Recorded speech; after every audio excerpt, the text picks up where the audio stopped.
আজকে আমরা এমন একটা হাড় হিম করা বাংলা লোককথার গভীরে যাব। এটা এক জেলের গল্প, এক অতৃপ্ত আত্মার গল্প। আর হ্যাঁ, এমন এক সতর্ক বার্তার গল্প যা কখনোই উপেক্ষা করা উচিত ছিল না। তাহলে চলুন গল্পটার একেবারে ভেতরে ঢোকা যাক। এই গল্পের শুরুটা কিন্তু খুবই সাধারণ, আর 5টা গল্পের মতোই। একটা খুব সহজ লক্ষ্য, আর তার সাথে এক গুরুতর সতর্ক বার্তা। গল্পের নায়ক গদাই, পেশায় সে একজন জেলে। তো তার মাথায় তখন একটাই চিন্তা ঘুরছে, যে করেই হোক পরের দিনের বাজারের। আর ঠিক যখন সে জঙ্গলের দিকে যাচ্ছে, তখনই পথে দেখা হয়ে গেল গ্রামের এক প্রবীণ মানুষ বনমালী দাদুর সাথে।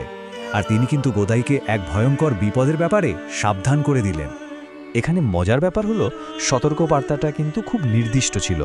মানে শুধু জঙ্গলে যেতে বারণ করা হয়নি, একটা বিশেষ সময় আর একটা বিশেষ বস্তুর ব্যাপারেও সাবধান করা হয়েছিল। কিন্তু কি বলুন তো, পেটের জ্বালা তো বড় জ্বালা। গদায়ের পকেট তখন একদম খালি, তাই সে বনমালী দাদুর ওইসব কথাকে স্রেফ কুসংস্কার ভেবে উড়িয়ে দিল। তো গদাই সেই গভীর নিঝুম জঙ্গলে ঢুকেই পড়ল। আর ঠিক তখনই যেন একটা অশুভ সংকেতের মতো তার টর্চের আলোটা আস্তে আস্তে নিভে আসতে শুরু করল। চারিদিকে ঘুটঘুটে অন্ধকার আর ঘন কুয়াশা।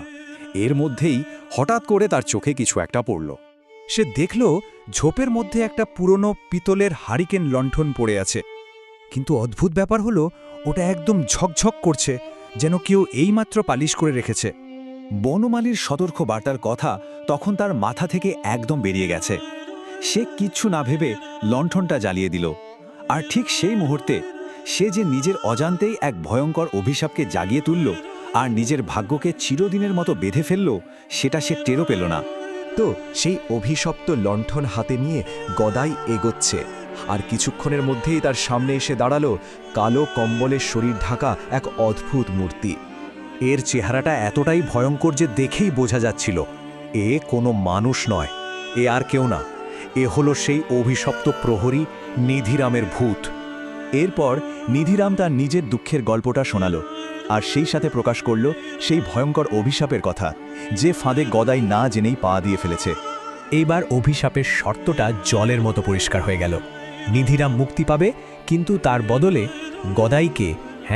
গদাইকে সারা জীবনের জন্য এই জঙ্গলের প্রহরী হয়ে থাকতে হবে। ব্যাস, একথা শুনেই গদাইয়ের তো ভয়ে আত্মারাম খাঁচা ছাড়া। সে দৌড়ে পালানোর চেষ্টা করল, কিন্তু নিধিরামের ওই অমানসিক শক্তির সামনে তার সব চেষ্টা বৃথা। নিধিরাম তাকে হিঁচড়ে টেনে নিয়ে যেতে লাগলো একটা ভাঙা কুয়োর দিকে, এক অন্ধকার নিশ্চিত মৃত্যুর দিকে। একটু একটু করে গদাইয়ের শরীরের সব জোর যেন শেষ হয়ে আসছে। ওই ভূতের শক্তির সাথে পেরে ওঠার সম্ভবই না। ঠিক যখন তাকে কুয়োর একেবারে কিনারায় টেনে নিয়ে যাওয়া হয়েছে, তখন হঠাৎ করে তার খেয়াল হলো, আরে অভিশাপের উৎস তো এখনও তার নিজের হাতেই ধরা। এইটাই তার বাঁচার শেষ সুযোগ। গদাই তার শরীরের বাকি সমস্ত শক্তি এক জায়গায় করে ঠিক করল এই অভিশপ্ত লণ্ঠনটাকেই সে অস্ত্র হিসেবে ব্যবহার করবে। আর সঙ্গে সঙ্গে লণ্ঠনটা চুরমার হয়ে ভেঙে গেল। তেল ছিটকে গিয়ে নিধিরামের সারা শরীরে আগুন ধরে গেল, আর সে যে কি একটা আকাশ ফাটানো চিৎকার করে উঠল। নিধিরামের চিৎকারটা মিলিয়ে যেতেই চোখের পলকে সব মায়া কেটে গেল। গদাই অবাক হয়ে দেখল, সে কোনো গভীর জঙ্গলে নয়, বরং গ্রামের শ্মশানের ধারে একটা ভাঙা কুয়োর পাশে দাঁড়িয়ে আছে। সে কোনো মতে বনমালী দাদুকে খুঁজে বের করে পুরো ঘটনাটা বলল। বলাই বাহুল্য, ওই রাতের পর গদাইয়ের আগের সেই মানুষটা ছিল না।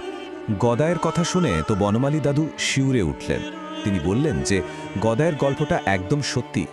নিধিরাম নামের এক প্রহরী সত্যি 50 বছর আগে ছিল, যে একদিন হঠাৎই উধাও হয়ে যায়। আর গ্রামের লোকেদের মুখে মুখে ফেরে যে সে নাকি আজও তার মুক্তির জন্য একজন সঙ্গীর খোঁজ করে বেড়াচ্ছে। তাহলে বোঝা যাচ্ছে গদাই সেই রাতে যে শিক্ষাটা পেয়েছিল সেটা ভোলার মতো নয়। শিক্ষাটা হলো, কিছু সতর্কবার্তা আসলে কোনো মর্মান্তিক সত্যি ঘটনা থেকেই জন্ম নেয়, আর সেই সব কথাকে অবহেলা করার ফল মারাত্মক হতে পারে। এই গল্পটা আমাদের মনে করিয়ে দেয়, তাই না, যে প্রজন্ম থেকে প্রজন্মান্তরে চলে আসা কিছু কথা, কিছু জ্ঞান হয়তো শুধু গল্প নয়, এর পেছনে এমন কিছু থাকে যা আমাদের জীবনও বাঁচিয়ে দিতে পারে।